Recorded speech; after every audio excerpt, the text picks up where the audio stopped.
Hello and welcome to Firstpost Spotlight, where we bring you stories that matter to you from all across the world. From breaking news to the day's biggest controversies, we shed light on issues that shape our world. I'm Alison Lagrange, live from Durban, South Africa. Let's begin with the top headlines. The United States and Russian officials opened talks in Saudi Arabia on a partial ceasefire in the Ukraine war. This comes a day after a delegation from Kiev and Washington held discussions. At least one person was killed and another wounded in what police say was a ramming, stabbing and shooting attack in northern Israel, gunmen neutralized by the police. Greenland's Prime Minister accuses Washington of interfering in its political affairs with the visit of a US delegation, including Second Lady Usha Barnes, this week to the Arctic island coveted by President Trump. India's Prime Minister Narendra Modi chairs key meeting amid tariff threats from US President Donald Trump as an American delegation visits India on Tuesday to discuss bilateral trade. And Angola to step down from its position as a mediator between the DRC and Rwanda-backed M23 rebels, with another African state set to lead efforts to get peace talks back on track.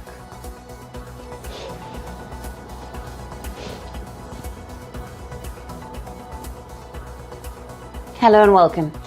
We begin with the developments coming in from West Asia. Massive protests have continued in Turkiye for a fifth straight day. On Sunday, the protests took a dramatic turn after a court jailed Istanbul Mayor Ekrem Imamoglu. The court order on Imamoglu's arrest ramped up the worst unrest the country has seen in over a decade. Clashes broke out between protesters and the police in Istanbul after thousands rallied outside the city's municipality. Police resorted to tear gas, rubber bullets and pepper spray to disperse the agitated protesters. Several protesters who were seen throwing objects at the police were also detained.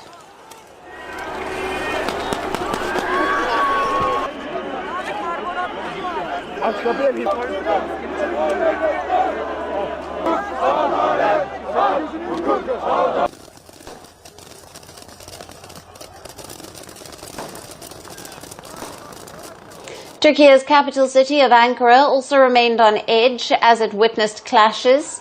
Riot police used water cannons to disperse anti-government protesters from the road.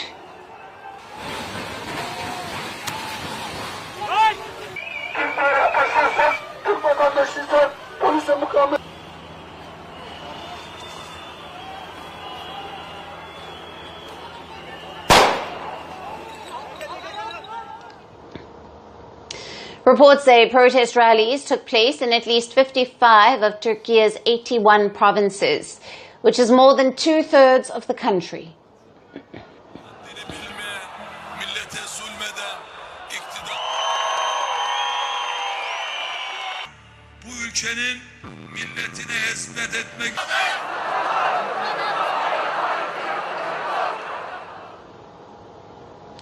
The Turkish court formally charged Imamoglu with corruption and terror links on Sunday.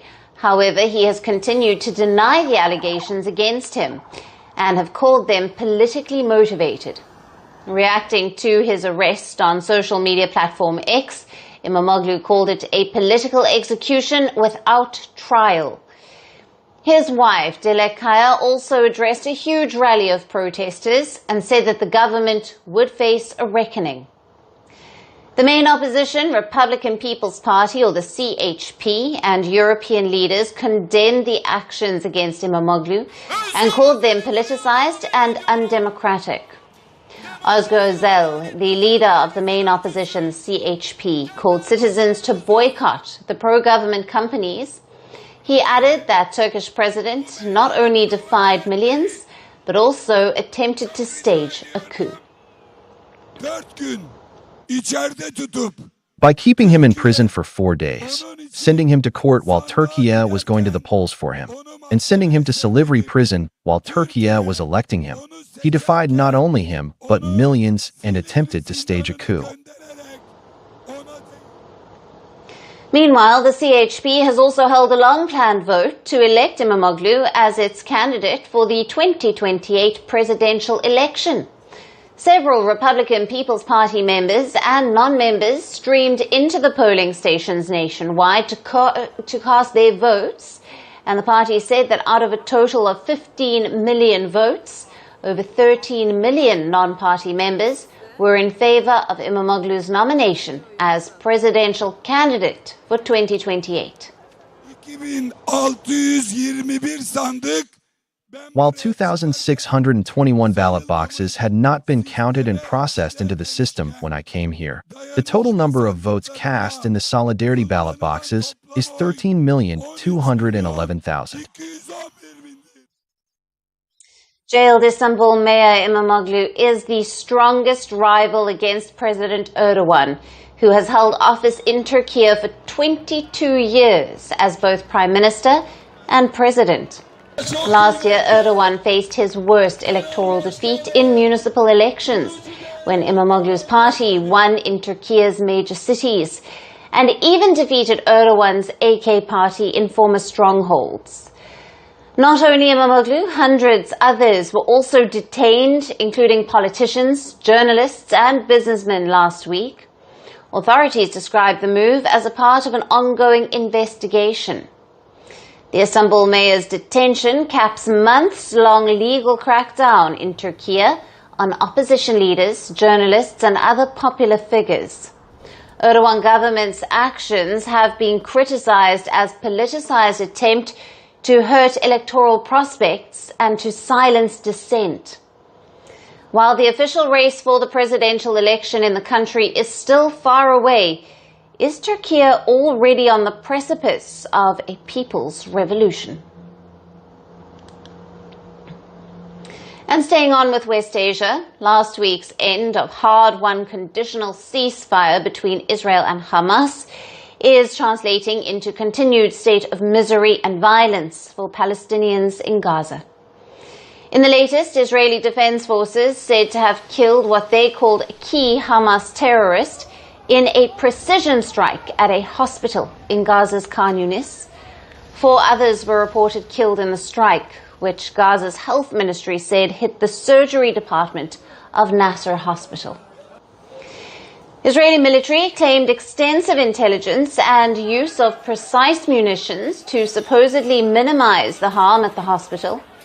Relatives of Palestinian patients admitted at the medical facility recounted the moments of horror, fog and darkness as Israeli missiles fell on the hospital building. After a 5 to 6 hour operation, he couldn't wait to get to the room. So he rests and for doctors to tend to him. So his health situation returns to what it was. We were sitting in God's peace, and there was nothing we were surprised with a missile falling on us. There was fog, darkness, dust, stones and glass over our heads. It reached a point we could not see where the patient was. Khan Yunis Hospital, which Israel struck, remains overwhelmed with dead and wounded since the Israeli forces resumed the war in Gaza last week. Among those hospitalized was Ismail Barhoum, a Hamas political bureau member, who the Israeli missiles targeted in a precision strike. Barhoum was one of the last remaining Hamas figureheads who remained embedded in the ranks and files of the Palestinian group since before the 7th of October 2023. Now, according to a European Commission profile, Barhoum headed a Hamas-run charitable association which supervised hundreds of charities that fund the Iran-backed group. With Barhoum gone, Israel has supposedly aimed to further paralyze Hamas from funding its operations. While the end of ceasefire between Israel and Hamas continues to aggravate Gaza's humanitarian crisis, another ceasefire, the one between Israel and Lebanon-based Hezbollah, continues to remain shaky. Over the weekend, Israel said that rockets were fired from Lebanon into Israel for the second time since December last year. In response, Israel said it struck Lebanon's Tyre, where at least one person was reportedly killed. Now, the Israeli military said that it also struck Hezbollah command centers, infrastructure sites, and a weapons storage facility throughout Lebanon. Even as Israeli forces struck Lebanon, Prime Minister Benjamin Netanyahu's foreign policy advisor said that Israel will continue to enforce the ceasefire despite recent ratcheting up of tensions. Israel is going to enforce the ceasefire in Lebanon, and we're going to make sure that our civilians can go back home safely. That's what we've said from the get-go, and that's exactly what we're going to do. The situation in Gaza remains a nightmare that only gets worse, with hospitals and civilians paying the price of a resumed war. As Israel strikes continue, the region continues to drown in bloodshed. At the same time, the ceasefire with Lebanon is also teetering on the edge. As peace becomes a distant fantasy, can the world come together to stop the mounting human toll of the ongoing conflict? Shifting focus to Southeast Asia, where the Philippines is pressed hard to solve the case of disappearing Chinese shipping crew members. But shouldn't it be China's concern? Well, amid Beijing's belligerent expansionism in the region, the Philippines has all the reasons to be worried. In the latest, Filipino authorities say at least 8 Chinese crew members aboard a non-Filipino vessel simply vanished as their ship was inspected. Now, this unfolded during the March 20 inspection of the suspected ship at the Manila Anchorage area. The Filipino authorities found no Chinese nationals on board the ship, but uncovered evidence which had indicated their prior presence. Now, the Philippine Coast Guard said that a logbook maintained by the suspected ship itself showed the presence of 8 Chinese nationals, but all of them appeared to have left the ship hours before the inspection. On the contrary, the ship's captain denied the presence of Chinese nationals, contradicting the logbook record. Now, in yet another regulatory red flag, the suspected ship neither had functional CCTV nor a shipping operations certificate. While Manila has not revealed the nature of evidence it found, even as it confirmed the prior presence of the Chinese nationals aboard the ship, the case of disappearing Chinese nationals on Filipino shores is not new. In November last year, Philippine Coast Guard found an illegal Chinese crew aboard a local ship near Manila, and the China-linked ship did not even feature in the international shipping database. The Filipino authorities even found Chinese People's Liberation Army's uniform aboard this ship. Now, the Filipino scrutiny on suspected Chinese military presence, masked in the civilian fatigues, has exposed key critical concerns in the Indo-Pacific's biggest geopolitical flashpoint. The West Philippine Sea, which Beijing has long publicized as the South China Sea. The murky presence of Chinese nationals aboard merchant or fishing ships near Manila has been reported not far from the Spratly Islands, most of which, as per a 2016 UN tribunal ruling, belongs to the Philippines. According to the US intelligence, as of 2022, China had deployed anti-ship missile systems, jamming equipment, and even fighter jets on these islands. Now, the extent of Beijing's assertiveness near the Philippines and the presence of Chinese nationals at one particular instance in the PLA uniforms, all within the vicinity of the islands, which Manila sees to be under Beijing's occupation, has raised one legitimate question. Is China exploiting lawful shipping and fishing routes to expand its control over these disputed islands? And once upon a time, Singapore's roads were a grand show for luxury cars. Bentleys glided through the Orchard Road, Ferraris revved at traffic lights, and Rolls-Royce ferried their ultra-rich passengers in silent opulence. But now the party seems to be over. Sales of high-end cars have hit the brakes. Let's take a look at how the once thriving market for ultra-luxurious rides in Singapore has stalled. The numbers don't lie. 2024 was a tough year for luxury car dealers in Singapore. Here's how much the sales plummeted for some of the most coveted brands. Rolls-Royce managed to sell 95 cars in 2023. However, it dropped to just 23 in the year 2024. Now that is an over 75% drop in sales. Ferrari came down from 97 cars in 2023 to 29 in 2024, a drop of 70%, while Bentley saw a dip from 58 units in 2023 to 27 in 2024, a 50% fall in sales for the Bentleys. And Jaguar's sales nearly halved, dropping from 50 in 2023 to 27 in 2024. The biggest reason, you ask? Buyers don't want to attract unwanted attention. Now this is especially after Singapore's $2 billion money laundering scandals of 2023, which was linked to a gang from China's Fujian province. Authorities had seized over 70 luxury vehicles in raids across the city-state, including a red Rolls-Royce Dawn, which is priced at over $350,000.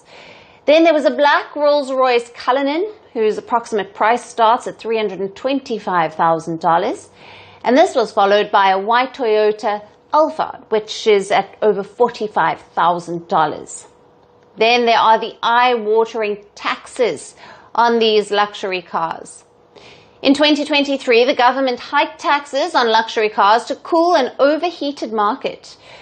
Car prices nearly $60,000 face a tax rate of 320%. On top of that, the cost of a certificate of entitlement, which every car buyer needs, has now soared to over $87,000 for the most powerful vehicles. The government is also cracking down on suspicious wealth. Luxury car dealers, real estate agents, and gemstone sellers are now required to check sources of financing before selling and to report buyers they suspect of having criminal links. Dealers fear that their next big customer might bring along a government investigator instead of a bag full of cash. While the gas-guzzling luxury cars are struggling, electric vehicles are charging ahead, especially the Chinese brands like BYD and Elon Musk's Tesla. According to 2024 figures, there is an EV boom in Singapore. BYD sold over 6,000 units in 2023, while Elon Musk's Tesla sold over 2,000 units in the year 2023. BYD, which entered the Singapore market in the year 2020, has now become the second biggest selling car brand in the country. Luxury car dealers might be struggling, but EV dealerships are popping champagne for sure. The good news, luxury brands like Bentley remain optimistic. They are expecting sales to recover with the release of new models. The bad news?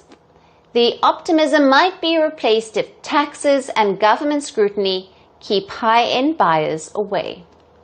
In the meantime, it seems like the Singapore's ultra-rich are trading their roaring engines for whisper-quiet EVs, or just waiting for the dust to settle.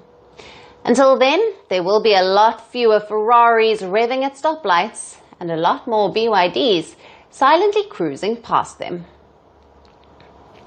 And that's all we have on the show for today.